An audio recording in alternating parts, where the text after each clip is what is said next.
Can you believe that some of Hollywood's brightest legends, idols who once ruled the silver screen, ended their nights not on red carpets, but slumped over casino tables, broke, humiliated, and in some cases, found dead in a bathroom after losing it all? They weren't just gamblers. They were icons who risked everything under the glittering lights of Golden Age Hollywood. The public saw dazzling stars, champagne toasts, and movie premieres. But behind the closed doors of smoky backrooms and glamorous casinos, the truth was far darker. Some lost millions in a single night. Others begged mobsters for mercy. And a few gambled not just with money, but with their lives. These weren't harmless vices. Gambling became an obsession that consumed their fame, destroyed reputations, and left once untouchable stars in ruins. Studio publicity machines worked overtime to bury the scandals, but the whispers never died. Stories of fortunes blown, marriages shattered, and stars who never recovered. Today, we reveal 25 of Hollywood's most notorious gambling addicts, starting with 5 shocking cases that prove fame can't protect you from ruin. Before we dive in, tell me, where are you watching from? Drop your city or country below. And don't forget to subscribe for more. Welcome to Vintage Hollywood Files, where we uncover the beauty, the tragedy, and the shadows behind the spotlight. Number 1. George Raft. George Raft was one of the most recognizable faces of Golden Age Hollywood, a man who brought gangsters to life on screen because, in many ways, he lived like one off-screen. Born in New York's Hell's Kitchen, Raft grew up surrounded by street hustlers and backroom gambling halls. Even after he became a major star in films like Scarface, 1932, and Each Dawn I Die, 1939, he never left that world behind. Gambling wasn't just a pastime for Raft, it was his addiction, his curse, and ultimately the shadow that followed him throughout his career. Raft's taste for high-stakes betting was legendary. He would blow through thousands in a single night at the track or casino, sometimes winning big, often losing more. Friends recalled that he seemed to crave the rush of risk more than the money itself. But in Hollywood, word of his debts and his associations spread quickly. He wasn't just a gambler. He was linked to mobsters like Bugsy Siegel and Meyer Lansky, the very men shaping Las Vegas into the gambling empire it became. These connections gave Raft a dangerous edge. Studios worried about his image, fearing audiences might confuse the man with the criminals he played. Yet, he embraced it. His charisma kept him working, but the gambling never stopped. As his career began to decline in the 1940s, his debts only grew. By the 1950s, Raft was blacklisted in Las Vegas casinos, officially barred because of his mob ties. For a man who loved to gamble, being banned from the tables was both humiliation and tragedy. Financially, Raft spiraled. He squandered much of his Hollywood fortune and relied on odd jobs and guest appearances to get by.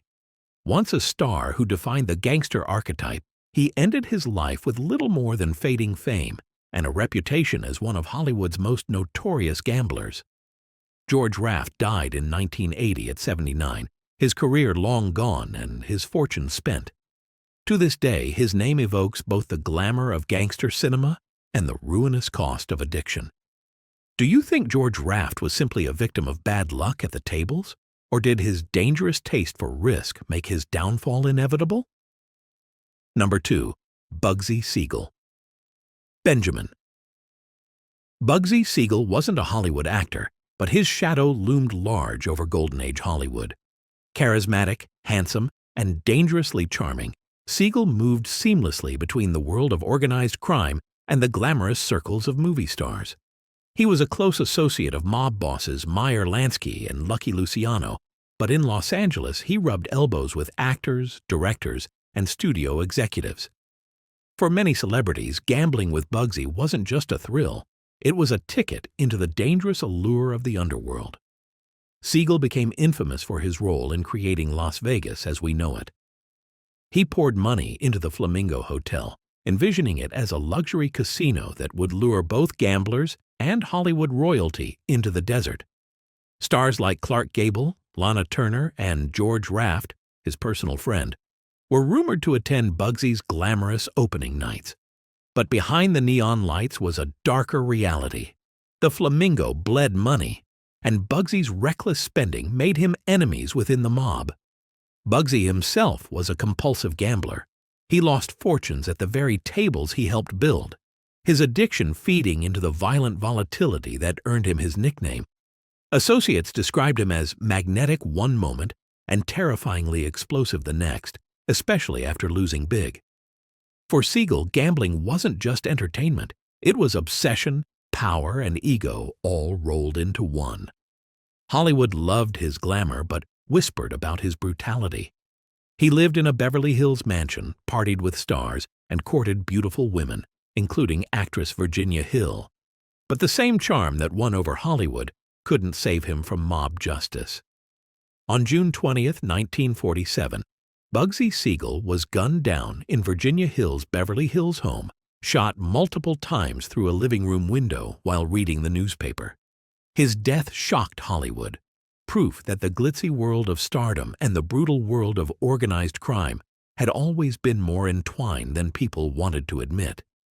Siegel's legacy is a paradox, remembered as both the visionary who helped build Las Vegas and the gambler who lost everything, including his life, to the very addiction he embodied. Do you see Bugsy Siegel as a glamorous outlaw who shaped modern gambling? Or just another addict who played too high a game and paid the price? Number 3. Chico Marx. Chico Marx, the eldest of the legendary Marx brothers, was one of the great comic geniuses of early Hollywood. On screen, he was quick-witted, mischievous, and brilliant at the piano, bringing joy to audiences in classics like Duck Soup and A Night at the Opera. But off-screen, Chico's greatest performance wasn't on a stage or in front of a camera.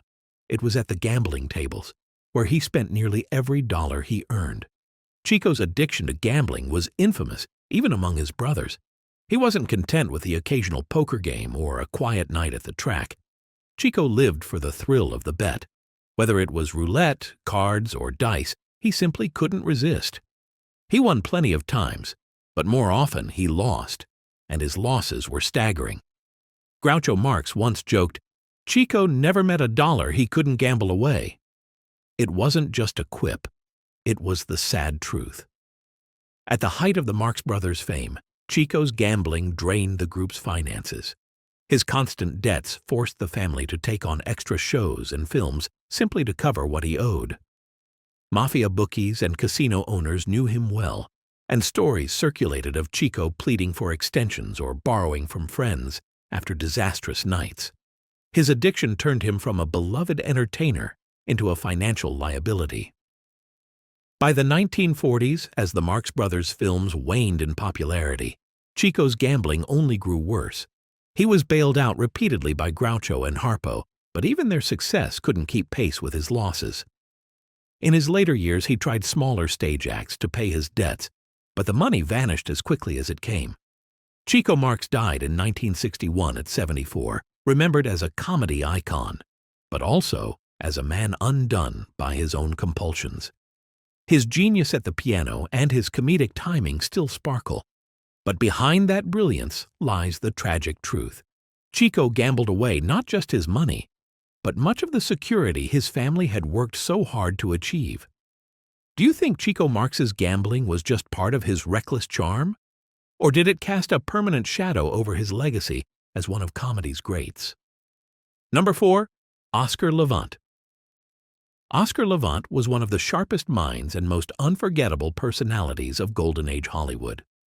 A gifted pianist, actor, and wit, he lit up films like An American in Paris and The Bandwagon. But even more than his performances, Levant became famous for his biting one-liners, often about himself. "I'm a study in abnormal psychology," he once quipped.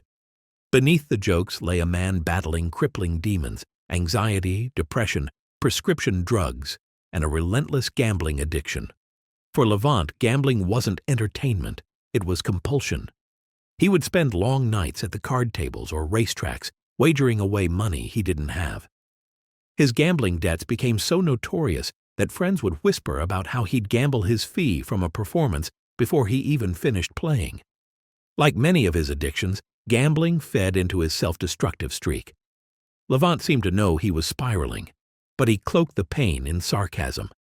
His brilliant mind made him a favorite guest on talk shows in the 1950s, where audiences laughed at his candor about mental illness and vice.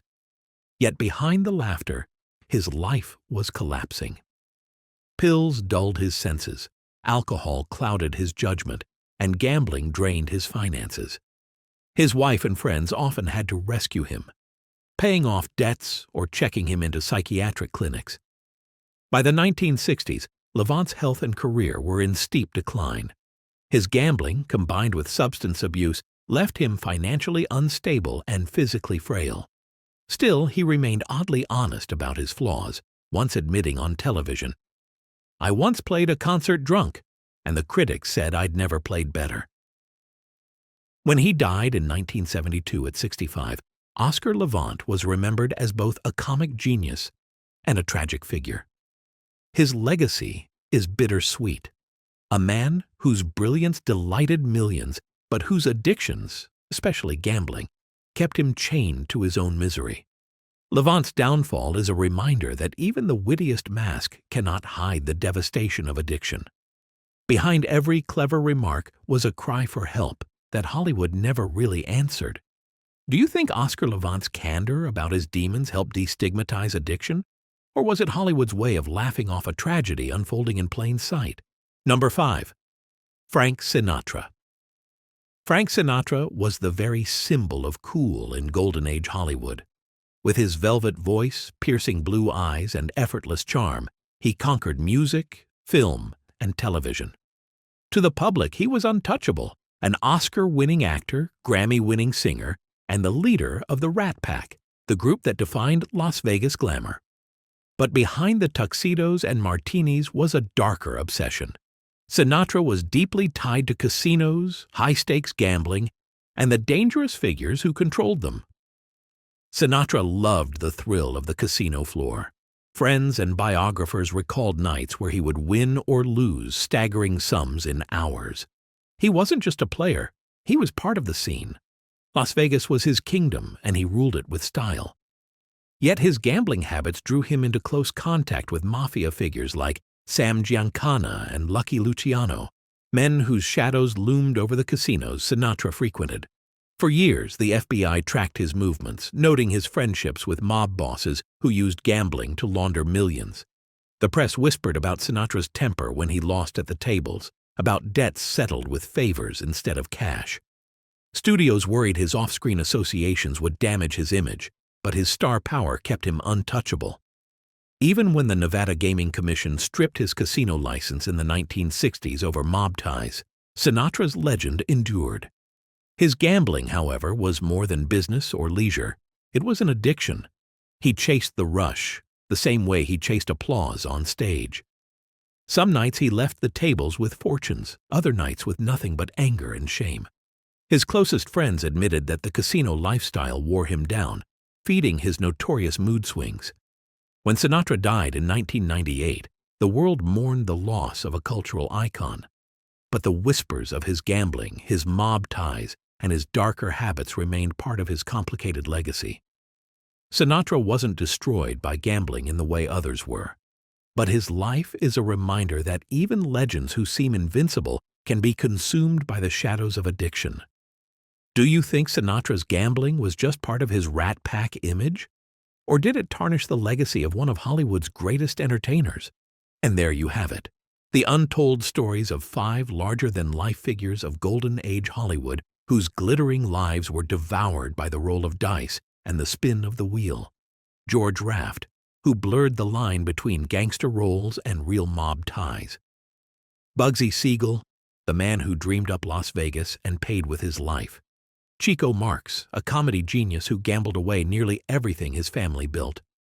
Oscar Levant, whose brilliant wit could never hide the pain of his addictions. And Frank Sinatra, the king of cool whose casino nights linked him forever with dangerous company. Each of these stories proves that gambling was never just a game. For some, it was escape. For others, it was obsession. But for all, it carried a price far heavier than the chips on a table. Hollywood sold us glamour and fantasy, but behind the neon lights lay broken fortunes, ruined reputations, and legacies stained by vice. Addiction, whether gambling or otherwise, is no respecter of fame. It consumed comedians, crooners, and screen idols alike. Which of these 5 stories shocked you the most? Tell me in the comments, and don't forget to like, share, and subscribe to Vintage Hollywood Files, where we uncover the beauty, the tragedy, and the shadows behind the spotlight.